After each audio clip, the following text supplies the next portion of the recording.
Berikut makanan yang menyebabkan terjadinya perlemakan hati. Yang pertama adalah makanan dengan tinggi gula, yaitu makan makanan di mana di sini banyak yang mengandung pemanis buatan, terus kemudian makanan dengan mengandung kondisi tepung-tepung yang berlebihan, ataupun seperti minuman soda. Ya. Yang kedua adalah makanan yang mengandung lemak jenuh, di mana lemak jenuh ini terdapat pada lemak-lemak yang kita konsumsi pada daging-daging yang kita konsumsi ya, seperti makan makanan junk food dan lain-lain. Juga makanan yang sifatnya dia susah dicerna ya. Dan yang selanjutnya lagi adalah yang ketiga adalah makanan olahan seperti kayak nugget, terus kemudian makan makanan junk food ya. Itu juga makanan-makanan di mana yang kalorinya cukup tinggi sehingga akan menyebabkan daripada fatty liver itu sendiri. Yang selanjutnya adalah tepung, terutama tepung terigu ya. Di sini seperti cake, roti-roti yang sifatnya diselimuti dengan topping-topping daripada krim mentega, itu hati-hati ya para pemirsa, di mana kondisi seperti ini akan tentunya memperberat juga kinerja daripada hati. Dan yang terakhir adalah konsumsi alkohol yang berlebihan, di mana kita tahu bahwa alkohol yang berlebihan ini pun akan merusak kerusakan hati itu sendiri, sehingga akan terjadinya resiko fatty liver yang berkelanjutan. Demikian yang bisa saya sampaikan, semoga bermanfaat. Terima kasih. Baik, Anda masih bersama kami di Bincang Sehati dan kita masih membahas tema kita hari ini seputar penumpukan atau perlemakan di hati gitu ya. Nah kalau kita ngomongin ini kan ada satu istilah yang mungkin sering Anda dengar juga ya, fatty liver. Nah kalau Anda punya pertanyaan seputar tema kita hari ini, boleh ya tanya-tanya di 021-290-3244 atau DM Instagram kami di @bincang-sehati.tv. Kita masih bersama dengan Dr. Iwan Deni Sepmeitutu MSc SPPD, dokter spesialis penyakit dalam, subspesialis gastroenterologi hepatologi, konsultan dari Rumah Sakit Mitra Keluarga Kelapa Gading. Oke dok, kita lanjut. Sebelum ngomongin fatty liver dok, sedikit banyak kan tadi kita sudah bahas tentang liver ya atau hati di segmen sebelumnya gitu. Salah satunya adalah menyaring racun, menganulir racun dan lain sebagainya, ada kurang lebih 200 gitu ya.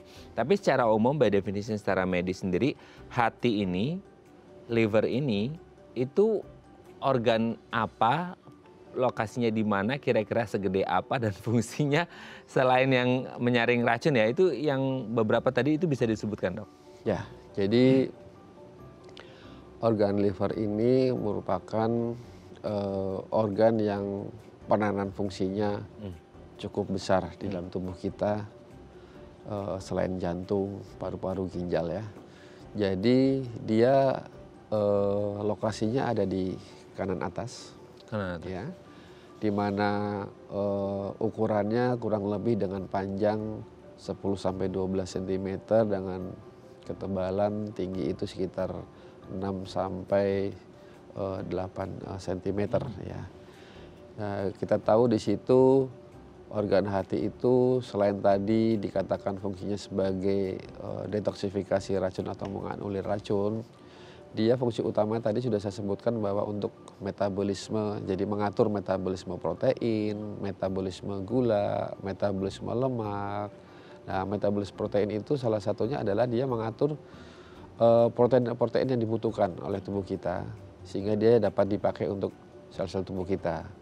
Salah satunya adalah albumin, mungkin pernah dengar ya. Jadi albumin itu fungsinya sebagai untuk menjaga tekanan osmotik di dalam tubuh kita dan sebagai alat transporter untuk menghantarkan obat-obatan, zat-zat penting tertentu ke dalam sel-sel darah yang akan dia tuju.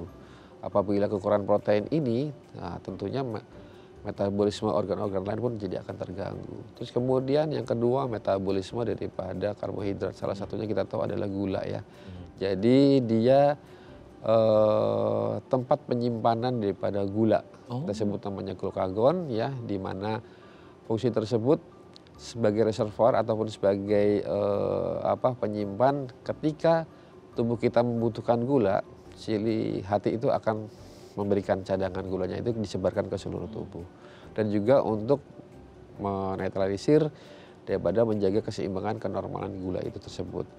Jadi selain organ pankreas yang berperan untuk menjaga hemostasis atau keseimbangan kadar gula di dalam tubuh kita, organ liver tentunya juga memiliki peran penting.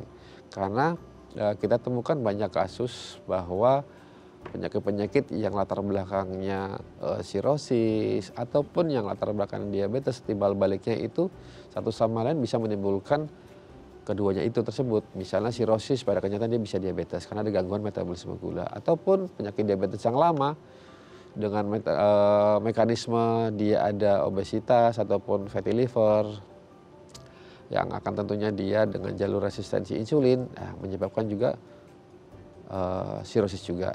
Seperti itu. Ya. Sebanyak itu ya fungsi dari organ hati atau liver. Banyak hal lainnya seperti halnya dia juga sebagai organ imun kita. Jadi dia memiliki nama sel Kupfer ya, di mana dia fungsinya adalah memakan zat-zat yang dianggap benda asing. Ya, tetapi kita tahu juga bahwa organ hati tersebut juga punya kapasitas seberapa banyak dia bisa mengcover itu. Dan juga bahkan dia juga membantu dengan fungsinya mengeluarkan cairan empedu. Nah, dia itu akan membuat sistem pencernaan kita akan lebih baik lagi seperti itu. Seperti halnya dia, kita tahu bahwa empedu itu adalah untuk menetralisir daripada lemak yang berlebihan di dalam tubuh kita. Ya, salah satunya itu. Wah, banyak banget ya, dan penting banget lagi ya fungsi dari organ hati atau liver di tubuh kita. Nah, dengan tugas-tugasnya yang sangat penting itu, Dok, ada kondisi perlemakan hati gitu ya, atau yang kita bahas hari ini fatty liver gitu. Ibarat kata kalau kita ngomong perlemakan atau penumpukan lemak gitu ya, kan kita melihat, let's say ya, ini bukan apa-apa, kayak orang ada penumpukan lemak, dia kan akan let's say overweight atau obesity gitu kan. Nah, kalau ada liver terus ada penumpukan lemak di situ, fatty liver, berarti apakah si livernya ini jadi menggelembung gara-gara ada lemak di dalamnya, atau dia terselimuti, tercover oleh lemak, atau seperti apa nih kondisi fatty liver itu sendiri? Ya, jadi fatty liver itu sendiri ada dua terminasi yang istilah yang kita gunakan dulu, mungkin para pemirsa pernah mendengar istilah NAFLD ya, itu non alcoholic fatty liver disease. Dengan perkembangan waktu, istilah ini sekarang digantikan dengan istilah namanya MAFLD, yang kita sebut sebagai metabolic associated liver disease. Nah, di mana kalau yang membedakan, kalau NAFLD itu mengeksklusi peminum alkohol. Terus kemudian ada virus-virus. Nah, sedangkan kalau untuk MAFLD itu semuanya masuk. Ya, jadi masuk karena dia berhubungan dengan metabolik ya. Jadi di sini include ya nggak cuma alkohol, penyakit hati, dan di sini concernnya adalah di penderita diabetes, terus kemudian orang yang mengalami obesitas, terus kemudian orang yang mengalami peningkatan kadar kolesterol yang tinggi, hipertensi, jantung, dan lain-lainnya seperti itu. Oke, Dok, tadi kan disebutkan salah satu itu kayaknya agak tendensius banget ya kalau alkohol, maksudnya peminum gitu. Emang ini kah jadi kayak top one-nya gitu ketika kita ngomongin bahwa orang yang paling berisiko selain masalah metabolik ya, kayak diabetes dan lain sebagainya tadi, peminum alkohol. Tadi sudah disebutkan sih sebenarnya di segmen sebelumnya bahwa sedikit aja, tapi kalau frekuensinya sering akan jadi masalah juga. Berarti orang atau peminum alkohol ini rentan banget dong, Dok? Atau gimana? Ya, rentan. Jadi sebenarnya rentannya terhadap jumlah yang dia konsumsi. Nah, karena kita tahu juga bahwa kalau tadi saya rujuk dari pernyataan sebelumnya, fatty liver itu sebenarnya dibagi dua grup besar, jadi karena alkohol sama non alkohol ya. Dan fatty liver itu secara definisi kedokterannya adalah terdapatnya sel lemak lebih dari 5% yang dia masuk ke dalam sel-sel hati. Jadi ketika dia lebih dari 5%, si fungsi hati itu akan terganggu fungsinya. Makin tinggi tentunya dia akan makin rentan untuk terjadinya kerusakan hati itu sendiri. Ya, kita tahu juga fatty liver juga ada gradingnya. Jadi ada grading yang ringan, sedang, dan yang berat. Dan ketika fatty liver ini tidak kita manage, kurang lebih 10 sampai 15 tahun yang akan datang mungkin akan berefek ke penyakit-penyakit yang sifatnya sudah terminal seperti saya bilang tadi itu sirosis bahkan menjadi kanker hati seperti itu.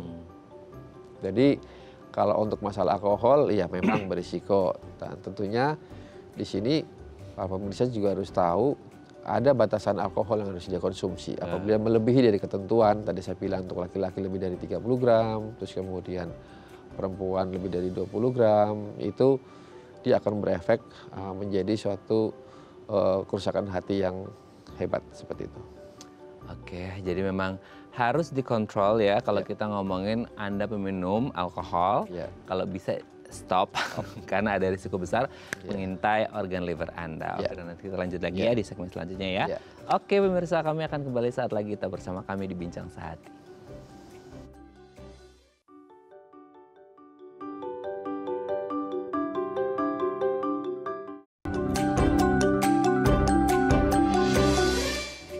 Baik, karena masih bersama kami di Bincang Sehati dan kita masih membahas tema kita hari ini seputar fatty liver atau perlemakan atau penumpukan lemak di hati. Nah, kalau Anda punya pertanyaan seputar tema kita hari ini boleh ya tanya-tanya di 0212903244 atau DM Instagram kami di @bincangsahatidayatv. Kita masih bersama dengan Dr. Iwandeni Sepmeitutu MSc SPPD, dokter spesialis penyakit dalam, subspesialis gastroenterologi hepatologi konsultan dari Rumah Sakit Mitra Keluarga Kelapa Gading. Oke dok, kita lanjut lagi. Tadi kan ada ngomongin alkohol dan non-alkohol gitu ya dok ya. Nah, kan kalau kita ngomongin kayak yang alkohol tadi sudah disebutkan sih. Ya kalau bisa berhenti ya dok.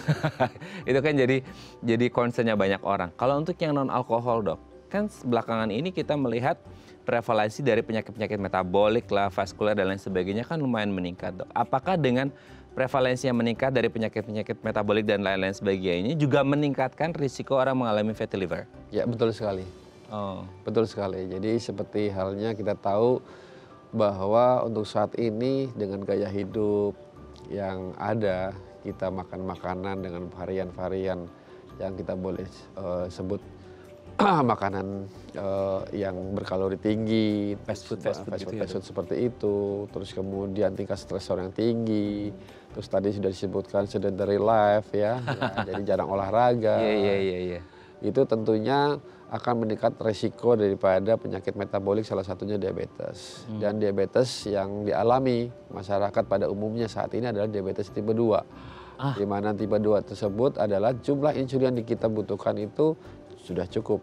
Tetapi ketika insulin yang kita harapkan dia untuk menganulir gula di dalam tubuh kita untuk dirubah menjadi energi, dia mengalami gangguan fungsi. Makanya kita sebut namanya resistensi insulin.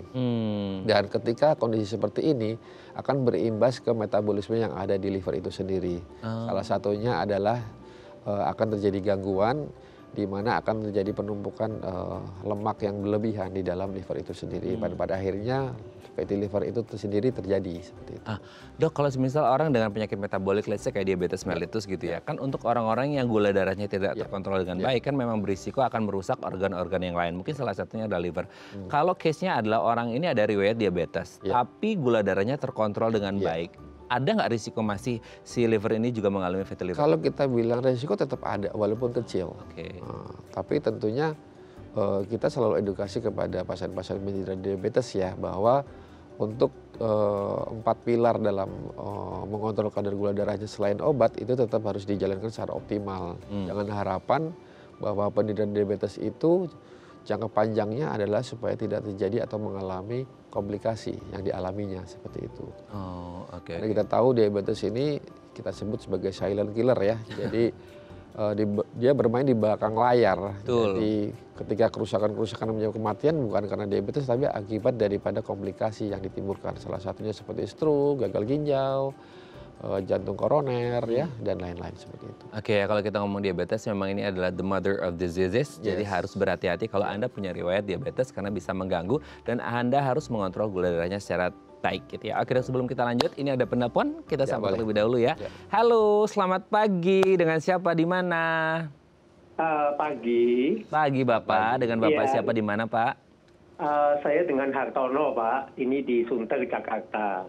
Baik, Pak Hartono di Sunter, Jakarta Utara ya. Silakan Pak Hartono mau tanya apa ke Dokter Iwan? Ya, pagi dokter. Selamat pagi Bapak Hartono. Ya, saya menjalani gaya hidup sehat dok ya. Ya. Maksudnya tidak minum, tidak merokok, tidak begadang, Wah, gitu ya keren. dok ya. Keren. Tapi ini dok, setiap kali saya cek gamma GT,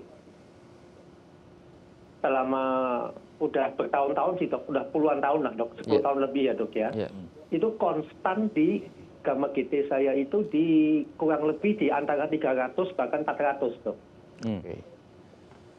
Nah, pertanyaan saya, kenapa ya dok ya? Ini apakah gamma GT ini erat kaitannya dengan fatty liver atau kolesterol saya sama LDL memang tinggi dok ya, tapi range di bawah 300 ya dok ya, kolesterol total ya ininya. Oke, kolesterol Nah itu total. dok pertanyaannya. Oke, Dokter Iwan sebelum dijawab ada yang ditanyakan ke Pak Hartono? Ya mungkin saya akan bertanya kepada Pak Hartono untuk riwayat sebelumnya. Bapak ada komorbid penyakit apa Bapak yang Bapak alami?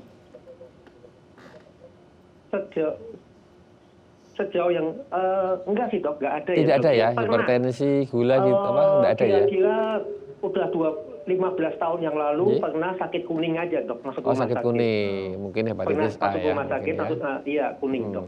Untuk parameter hepatitis, apakah Bapak sudah pernah diperiksa Pak? Seperti hepatitis B dengan HbSAg, hepatitis C-nya pernah. Hasilnya negatif semua ya Pak ya? Bagus, iya. Kalau saya boleh tahu lagi Pak, untuk profil lemaknya itu bisa disebutkan secara rinci nggak Pak? Kalau untuk LDL-nya berapa, trigliseridnya berapa, HDL-nya berapa? Karena nilai ini akan mempengaruhi daripada fungsi hati itu sendiri. Lupa ya. Iya. Pokoknya kolesterol totalnya di bawah 300 ya, 200 tadi ya? Betul. Di bawah 300. Di bawah 300. Oke, saya tidak ingat exactnya ya dok Ya, ya. baik. Tapi LDL dan trigliseridnya Ya. memang rata-rata di atas rata-rata dok, di atas baik, normal, tinggi. Ya tinggi dok, ya cukup Ya. tinggi dok, itunya. Saya nggak ingat angkanya, tapi memang di atas normal dok. Berarti sudah 100 sekian gitu mungkin Ya, LDL-nya ya, betul Dok. Pak. Jadi betul. mungkin bisa saya Oke. coba untuk Jawab ya, membantu Dok, ya? menjawab ya. Oke Dok. Jadi Sebelum kondisi- dijawab kita tutup dulu Dok Oke, ya. baik, Nanti ya, jawabnya siap. kita ya. Ya, Baik, terima terima kasih kasih. Pak Hartono yang ada di Sunter, Jakarta Utara. Semoga sehat selalu ya Pak Hartono. Terima kasih sudah menghubungi kami. Oke Dok, kita lanjut jawab. Gimana? Jadi kalau mendengar cerita tadi yang sudah disampaikan Pak Hartono dari informasi yang didapat, kelihatannya sumber masalahnya ada di kolesterol. Oh, baik. Ya. Jadi sejatinya walaupun tadi sudah melakukan gaya hidup sehat yang dikatakan Pak Hartono ya, entah makan, entah minum, tapi kita harus tahu ini. Kadang kita tahu juga bahwa peningkatan kolesterol ini ada faktor genetik yang berperan di situ. Yes. Kita sebut namanya hiperkolesterol familial. Nah, dan ini tentunya harus di-manage. Ya. Dan untuk memanage hal ini, ya tentunya kita punya target. Selama target itu belum tercapai, misalnya gini, LDL dia normal tidak boleh lebih dari 100. Kolesterol total tidak boleh lebih dari 200, HDL lemak baik itu kalau laki-laki harus di atas 50, trigliserid nggak boleh lebih daripada 150.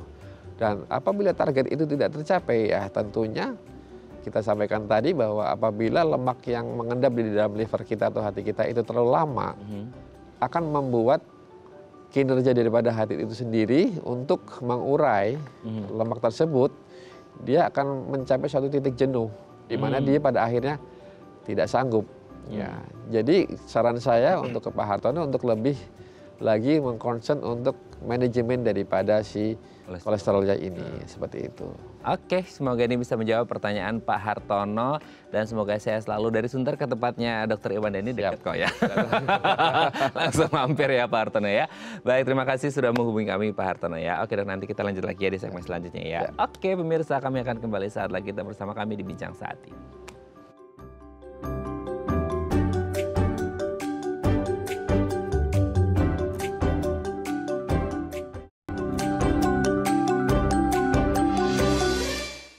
Baik, Anda masih bersama kami di Bincang Sehati dan kita masih membahas sama kita hari ini seputar fatty liver. Kalau Anda punya pertanyaan seputar tema kita hari ini, boleh ya tanya-tanya di 021 290 3244 atau DM Instagram kami di @bincang_sehati.itv. Kita masih bersama dengan Dr. Iwan Deni Sepmeitutu MSc SPPD, dokter spesialis penyakit dalam, subspesialis gastroenterologi, hepatologi, konsultan dari Rumah Sakit Mitra Keluarga Kelapa Gading.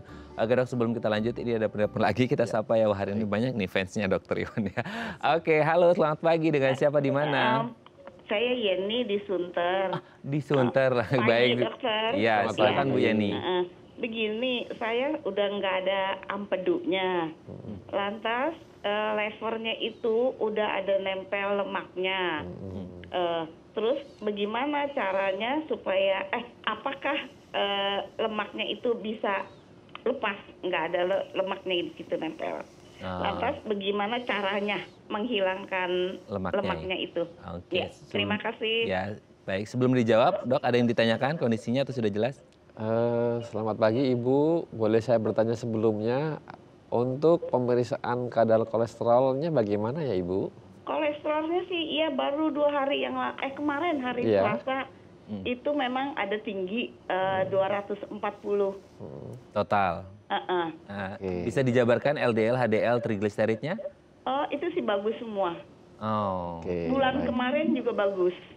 Bulan baik. kemarin kolesterol totalnya 190. 1 bulan ini agak makan gorengan. Ya baik Ibu. Sudah jelas dok? Ya baik. Oke, baik. Terima kasih Bu Yeni yang ada di Sunter. Kita akan coba jawab ya. Terima kasih sudah Makasih menghubungi Pak, kami. makasih Terima Pak kasih, Dokter. Kembali. Oke, gimana nih dok? Iya, untuk kondisi seperti ini kita kembali lagi ke kasus tadi pertama ya, Hartono ya. Pak Hartono. Selalu penyebab utamanya adalah kebanyakan dengan latar belakang kolesterol yang tinggi. Ya. Jadi kita tahu tadi bahwa fatty liver itu terjadi penumpukan lemak ya lebih dari 5%. Tentunya kalau lebih dari 5% akan timbul risiko untuk kerusakan hati itu sendiri. Untuk mengantisipasi kita tentunya menghilangkan penyebabnya dulu tadi. Kita manage dulu kolesterolnya. Terus kemudian kedua, untuk manage kolesterolnya itu kan banyak faktor yang bisa kita lakukan seperti hanya lebih selektif dalam memilih makanan dan minuman, terus kemudian exercise yang sesuai kebutuhan. Nah, kita tahu bahwa minimal seminggu itu 150 menit ya kita lakukan, terus kemudian manajemen kualitas tidur dan stresor tadi. Yang saya sarankan adalah untuk melihat kondisi fatty liver ini sekarang kita tidak hanya untuk mengetahui saya fatty liver yes or not, paling nggak kita harus tahu juga derajat untuk fatty liver kita ini sudah seberapa parah. Ada modalitas pemeriksaan yang bisa kita lakukan untuk melihat secara kuantitatif ya, apakah ini termasuk yang ringan, sedang ataupun berat. Ada beberapa modalitas pemeriksaan, salah satunya sederhana kita melakukan dengan pemeriksaan USG. Ataupun yang lebih detail lagi, ada suatu pemeriksaan kita sebut namanya fibroscan. Jadi kita akan mengetahui seberapa banyak, seberapa parah, dan seberapa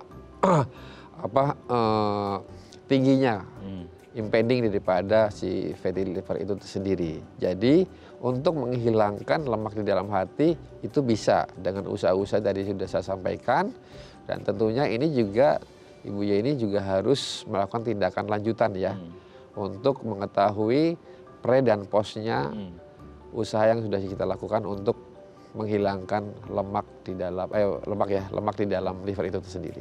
Ada atau tidak ada empedu itu pengaruh nggak sih tadi disampaikan? Tentunya pasti berpengaruh ya. Cuman kita tahu bahwa kantung empedu kan untuk menyimpan ya cairan empedu, dan sedangkan produksi cairan empedu itu ada di liver. Jadi kalau empedu sudah diambil, memang ada sedikit perubahan, terutama perubahan dalam hal untuk metabolisme lemak dan perubahan dalam hal untuk saluran cerna. Seperti halnya makan makanan sedikit berlemak, dia mudah buang air besar, seperti itu. salah satunya itu. Oke, semoga ini bisa menjawab pertanyaan Bu Yeni yang ada di Sunter. Sekali lagi, tadi kebetulan ini sama-sama Sunter, jangan-jangan tetangga nih Bu Yeni sama Pak Hartono ya. Ini Sunter kan dekat sama tempatnya Dr. Iwan Deni ya. Nanti bisa langsung ketemu sama Dr. Iwan Deni ya. Oke, terima kasih sudah menghubungi kami ya Bu Yeni ya. Oke dok, nanti kita lanjut lagi ya di segmen terakhir ya. Nggak kerasa dok, udah mau segmen terakhir aja ya. Oke pemirsa, kami akan kembali saat lagi kita bersama kami di Bincang Sehati.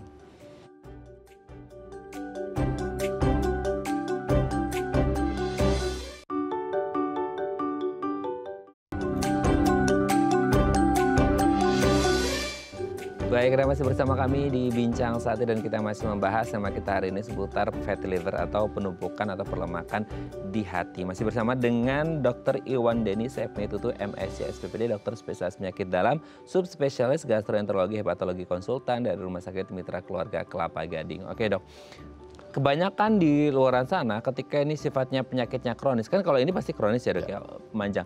Itu tuh mostly hampir sebagian besar itu dia awal-awal itu asimptomatik dong, maksudnya tidak ada gejala klinis yang terlihat sehingga kayak bisa jadi kayak silent killer. Kalau fatty liver apakah seperti itu? Tidak ada gejala di awal? Ketika dia mengalami fatty liver yang derajatnya ringan, tentunya memang asimptomatik ya, sama sekali tidak ada keluhan sama sekali. Dan biasanya fatty liver ini sebagian besar diketahui ketika justru malah dia melakukan pemeriksaan yang mungkin secara MCU gitu ya, ketahuan nggak sengaja. Ya, ataupun ketika dia ada keluhan nyeri perut, ya takutnya ada batuk empedu, ternyata secara tidak langsung ada juga yang disertai dengan fatty liver seperti itu. Jadi memang ini masih menjadi PR buat kita bahwa untuk bisa memberikan edukasi tentang kapan sih seorang yang berisiko fatty liver itu dialami oleh seorang penderita itu, sehingga dia datang untuk kita untuk memeriksakan diri seperti itu. Makanya hari ini kita undang Dr. Iwan Deni. Ya. Nah, oke dok. Kalau ya ini kan masalah hidayah ya untuk orang mau memeriksakan. Karena kan tipikalnya sebagian besar mungkin orang adalah datang ke dokter setelah ada keluhan muncul. Dan itu pasti gradingnya pasti udah lanjut kan gitu.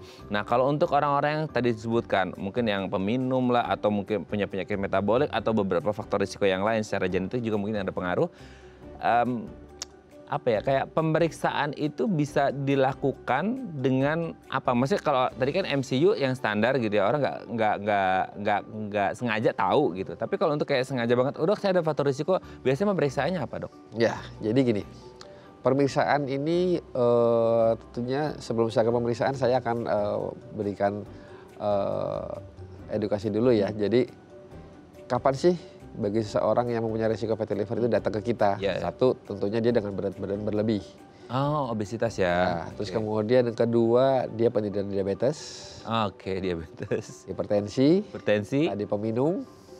Ya, terus kemudian riwayat kolesterol tinggi. Nah, biasanya kita akan melakukan tindakan salah satu screening untuk fatty liver ini. Modalitas yang kita lakukan salah satunya dari sederhana adalah pemeriksaan USG, ultrasonografi di abdomen atau perut ya.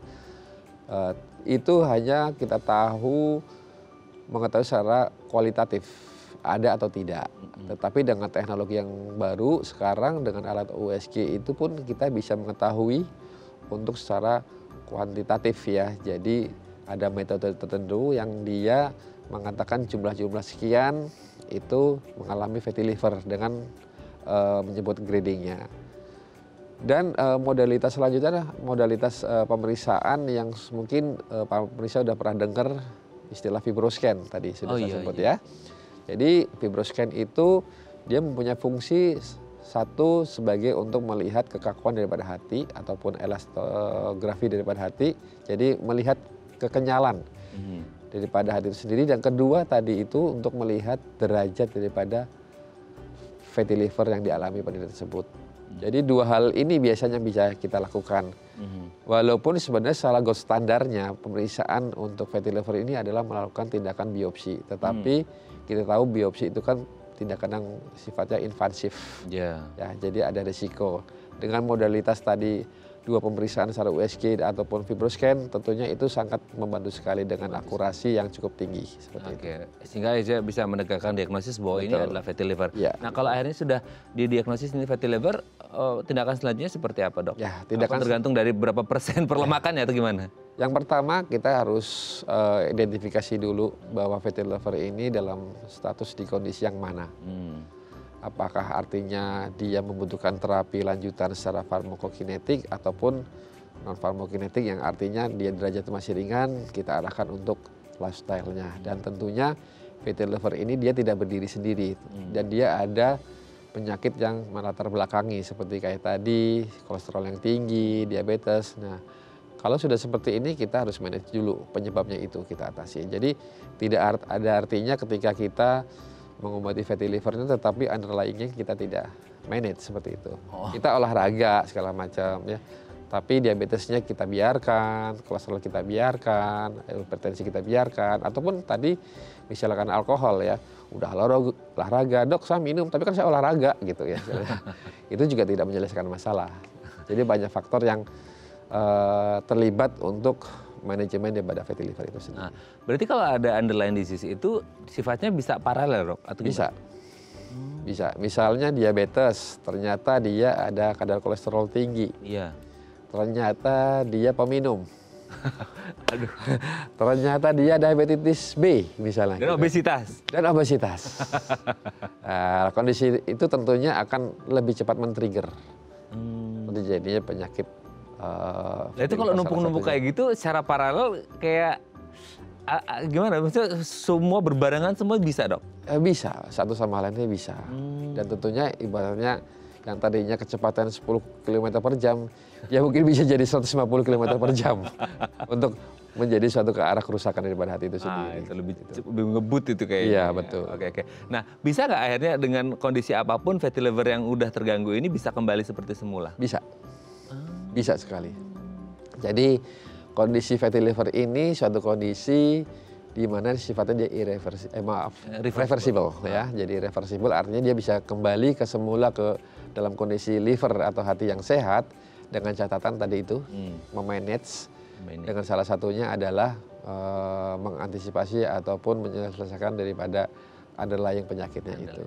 Tetapi kalau udah terjadi komplikasi menjadi sirosis itu irreversible, tidak bisa kembali semula seperti itu. Jadi sebelum komplikasi ada sirosis dan lain sebagainya, usahakan untuk diperiksa dan masih ada waktu untuk masih bisa ada kembali. waktu dan harapan ya. Oke, terima kasih, Dok. Hari ini sudah membahas tentang salah satunya mungkin menyentil kebiasaan hidup kita yang nggak sehat ya, Dok ya. Entah makan nggak sehat atau minum yang nggak sehat. Minum air putih udah bener ya, Dok ya. Oke, terima kasih, Dok. Sehat terus, salam untuk keluarga dan teman-teman di Mitra Keluarga Kelapa Gading. Selamat pagi. Terima kasih. Oke, pemirsa, itu tadi perbincangan kita dengan Dr. Iwandeni. Semoga bermanfaat ya. Dan jangan lupa untuk terus menyaksikan konten-konten inspiratif kami di platform Daai Plus. Saya Raden Matias pamit. Sampai jumpa dan selamat kembali beraktivitas di hari Rabu yang indah ini. Ingat, jaga kesehatan hati Anda karena Anda cuma punya satu gitu ya. Kalau udah sakit susah diobatinya. Makanya jaga kesehatan, minum yang air putih aja yang sehat dan juga pola hidup sehat yang jauh lebih sehat. Makanya stresornya juga dijaga ya. Sampai jumpa.